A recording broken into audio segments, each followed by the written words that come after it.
Hey, this is Sky. Welcome to my YouTube channel. So I've been kind of thinking a lot lately about different leadership styles. Been talking about it in some of my videos. So I want to continue this theme, talk about good leaders versus bad leaders. A bad leader seems pretty obvious. We can identify a bad leader like you can identify a stink in a room. Bad leaders aren't virtuous. They seem like they have low character, low morals, scandalous weasels. They reveal that they're not really interested in public service. They're interested in their own private gain. Signs of a bad leader. When people get to the top, they can very often become tyrannical, greedy, perverse, weird.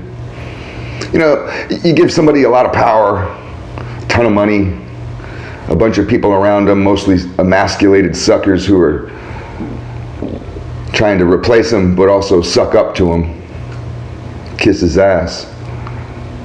Your ego really goes crazy. A lot of bad leaders start off good people. If you look at the history, their personal histories. And it's fascinating to me about, where did they go wrong? How did that supervillain get created?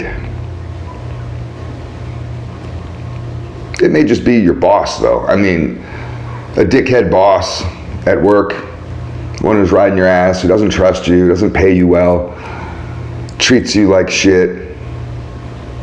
Right? I mean, you can think of more things.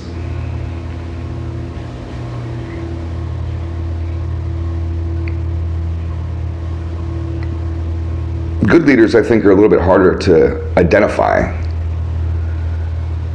Some people are really sensitive, and they might think that a good leader is somebody who is super kind and always going to give you that coochie coo, like a baby. Oh, coochie coo, oh, it's okay. Pat you on the head and comfort you and protect you, like your dad did when you were 10 years old.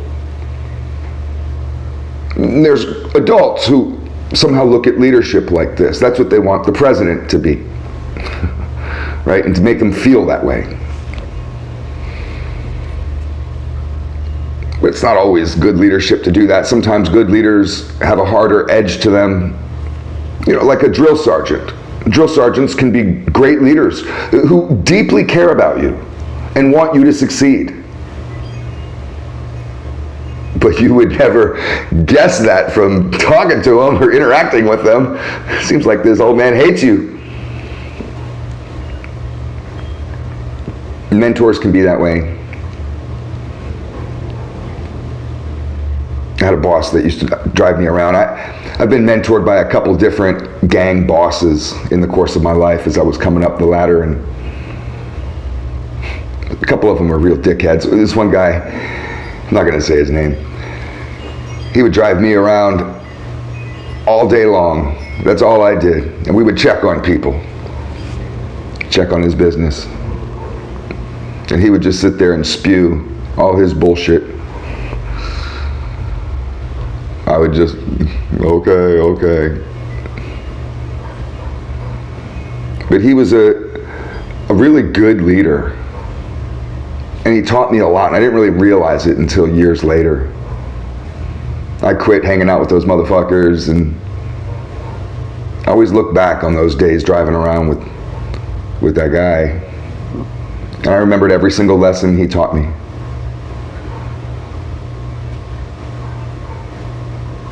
And at the time, it just felt like he was just a dick. A good leader, I think personally, a good leader leads from the trenches. From the factory floor, not up from the office looking down at you.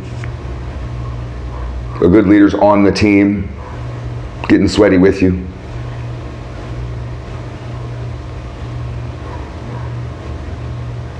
I think it's easy for weak men, or any kind of weak leader, doesn't have to be a man, but any kind of weak leader, to isolate themselves.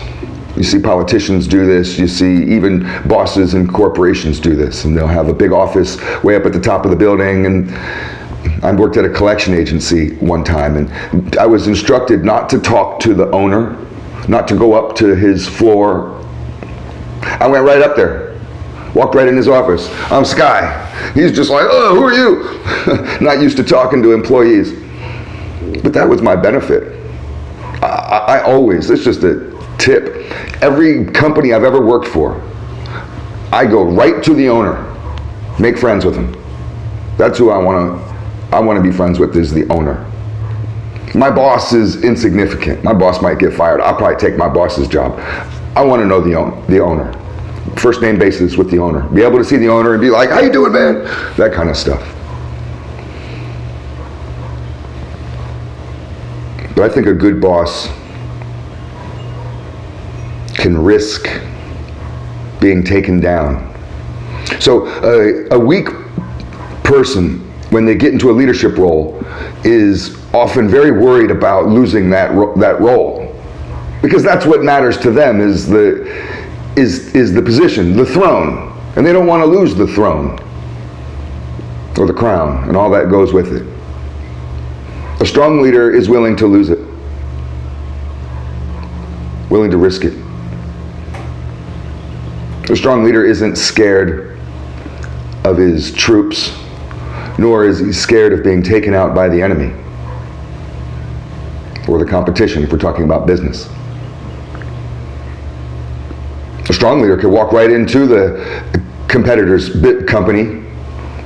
I know who in the motorcycle industry, I don't really have a lot of competitors anymore, because now I fabricate parts, and that was a way I got rid of all my enemies.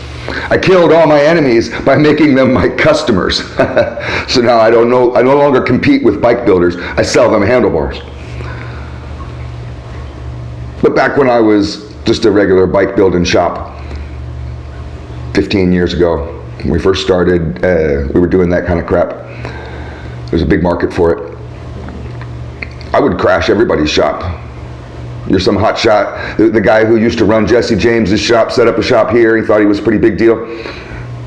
Said he's from Compton. I'm from South Central, motherfucker. I walk right in, talk about South Central, West Side. These guys are like, what?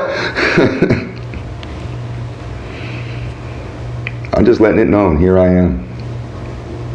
I'm not scared of competition.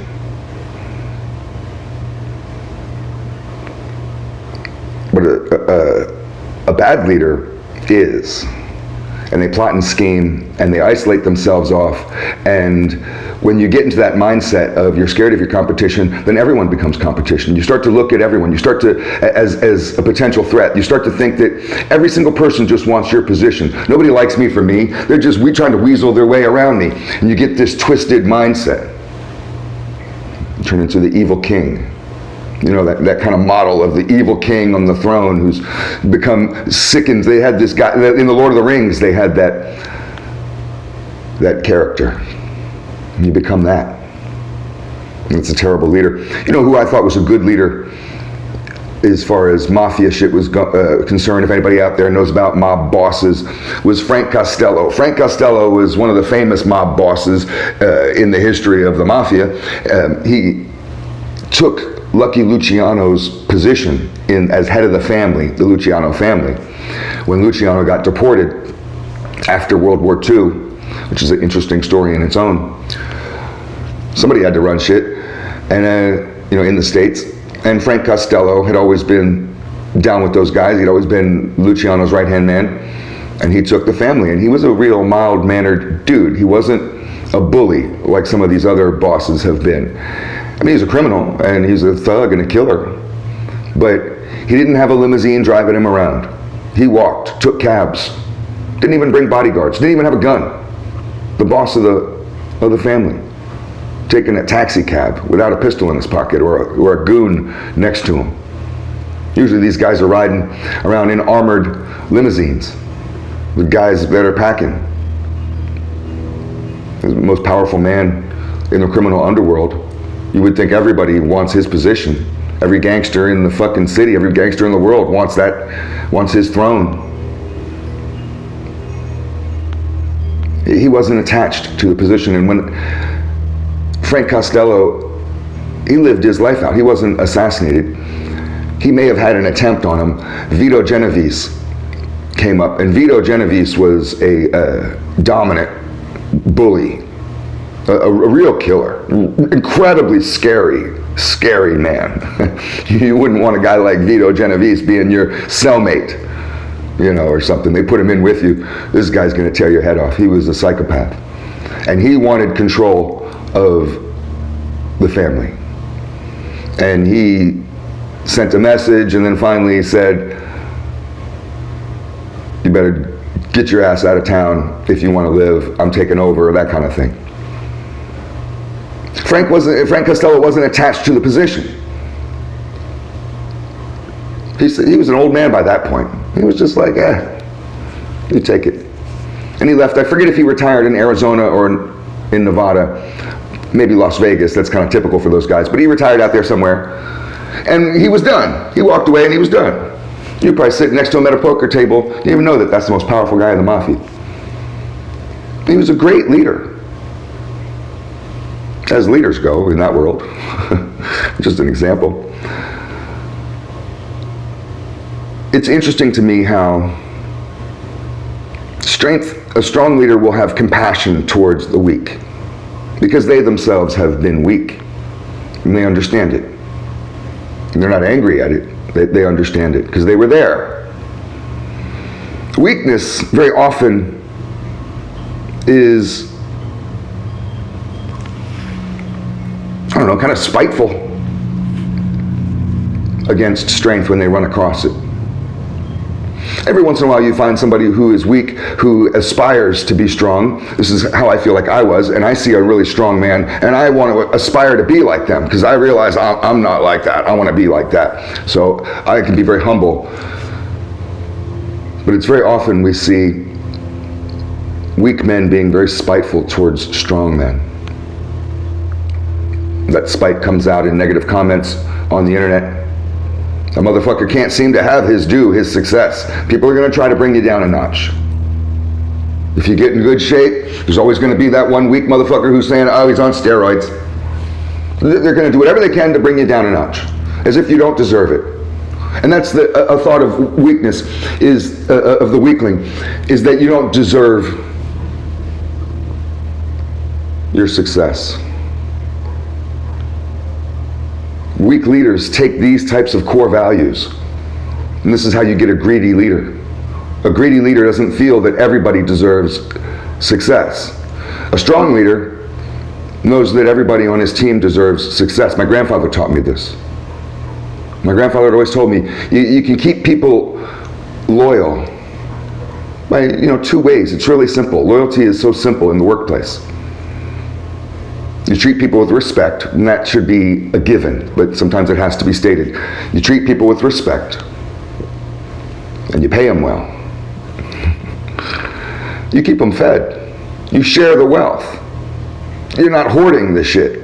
When it gets hoarded, when there's the filter doesn't let some of the money trickle down, people get awfully greedy. You keep your troops too hungry, they're going to turn those guns on you. So you got to keep them fed.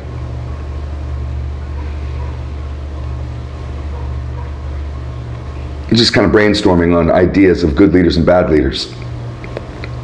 Maybe if you guys have some ideas on this of what some qualities of good leadership are, put it in the comments and identify so we can hash it out. We can expose what bad leaders are. Thanks for watching.